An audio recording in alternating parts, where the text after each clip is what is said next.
The Great Depression, things had been more difficult, he couldn't bring in as much of the quotas. But he traveled and he practiced his French a lot because the Belgian machers that he had to deal with, he spoke in French.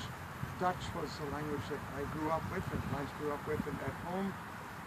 And of course in shul in Washington Heights, German was the language of the shul, so we had preparation for travel in that respect. And Blanche was, part of that family tradition of coming and going and being kind of international minded. And of course, she became a travel writer. I'm sure that her articles will eventually be assembled into a book or be put together into one volume. I'm sure it's going to be done with lots of editorial talent in the mishpucha, but anyway, that's not details we have to think about right now. Rabbi Leo told me maybe it would be nice from Pirkei Avos to do certain things, which I have a little index card, talk about, but certainly people who knew Blanche, an activist, a doer, not someone who would sit on her laurels and kind of, just contemplate the clouds, but to go out there, somebody needs help, somebody needs a good word, somebody needs a shidduch, somebody needs whatever. She's there, gets on the phone, does that. This is the kind of active, prompt, person, Zoris, that she was. Anyway, if we want to look in Pirkei Avos a little bit, a number of things which, of course, are apt for today. One is the very end of Perek Chamishi, Ben Hehe Omer, Lefum Tsaro Agro. A person's reward afterlife, as here in this world, Lefum Tsaro, depends on the input, on the investment, on the kind of struggle and effort and sacrifice that they registered to do the mitzvahs, to help people, to carry out all kinds of chesed. According to that, Agra is the ample reward. And here, if we look in the Mishnah, we have a lot of important things in the sixth parak, which is the parak about Torah study and the importance of Torah. And you have at the end of Mishnah Gimel in parak Vav, in Avos you have Ein Tov Elo Torah.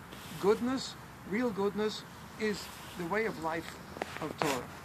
Shneimar, as the Pasuk says, Ki lekach tov nosati lochem, Torah siyal tazovu. Lekach, if you speak Yiddish, you want to make a kibbutz, is honey cake, but we don't mean honey cake here. Lekach tov nosati lochem. I have given you a very important take-home message. It's lekach. Torah siyal tazovu. The ikar is not to abandon Torah, Torah's values, the Torah's directions of how to live. And then the next Mishnah continues. Kachi darka shel Torah. The way of Torah, again, Lefum Tzara Agra is not a simple thing. There are times when Paspa Melach Tochal, when a person may find that all they have to eat is bread with salt. The mind of Masura Tishte and the water perhaps is measured out in some small little vessel. Baloras Tishan, and perhaps people have to sleep on the floor or equivalent to floor. The Chayit Tzar Tichye and others may have difficult challenges in life.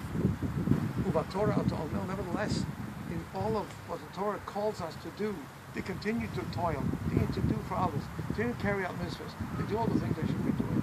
Imata also can if you do all that. Ashrecha b'tova. It seems like a duplication.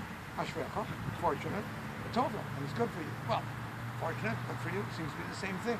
So it's Chazal say no. Ashrecha b'olam hazeh. Ashrecha means fortunate in this world. As Hirsch always translates, Ashrecha, forward striding, advancing. Okay? Lashon Ashurim, which is stepping forward. V'tovlach. V'tovlach l'olam haba. Tov, the world of Tov, is olam haba, the world of Tov. And the Mishnah continues, Al tavakesh gedul l'atmecha. Do not seek greatness for yourself. Al tachmot kavod, and don't be covetous of looking for honor.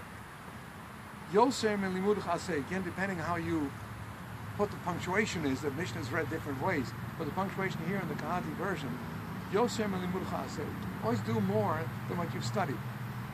If you do just what you've studied, okay. If you do more than you've studied, because you can intuitively sense where you can do more, where you can do better, where you can help the person even beyond the kind of thing they asked for, this is the way to go.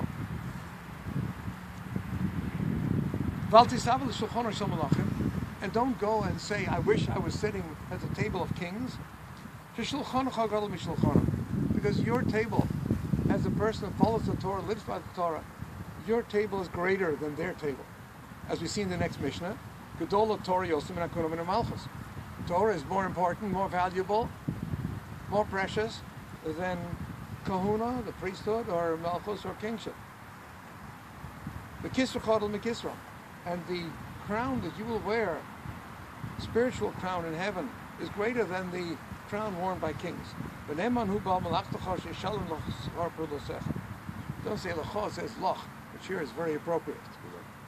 Baal Malachtacha doesn't mean an artisan, it means the balabus, the proprietor. The proprietor can be trusted to pay in full the wages of Pulosecha, of the toil and effort that you exerted. I think that those who know the person we are thinking about and remembering are aware of how much she strove to fulfill these ideals to the utmost. And beyond that, those who know her children, those who know how they live, are aware that the apple doesn't fall far from the tree, as they say. Baruch Hashem, these ideals are not just ideals that she lived by, but that she passed on. Children, grandchildren, great-grandchildren. And she personally enjoyed great-grandchildren, which is a tremendous success as well. And I think that with this, the portrait we can paint at this point has been painted. I think people know whom we're keeping in mind. And I'm sure that her life will be an inspiration, not just for her children, grandchildren, great-grandchildren, but will be an inspiration for all of us.